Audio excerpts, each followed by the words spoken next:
Piştî meha bereketê Îdiya Pîroz bi hêviya kêfxweşî û aramiyê cîhanê şîn bû. Li Agiriyê bi wesîleya Îdiyê li tax û kolanan xwarina helîsê tê belavkirin. Temneşopiya sê salan li doxwe hêviya aramiyê tîne.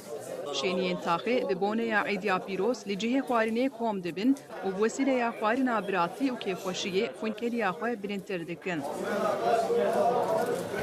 Bigiştî li navendê û li gundan li gelek cihên bajêriyên Agiriyê Îd bi xwarina helîsê cudatir dibe. Welatî piştî nimêja Îdiyê berê xwe didin cihên xwarinê û li civatê kom dibin. Xwarina xêrxwazan beriya rojekê Îdê tê amadekirin û roja yekem ya Îdê tê belavkirin. Welatî êdî wekî adet tê dawetiye diçin cihê xwarinê, yek ji van gundan gundê Hêranûsê ye.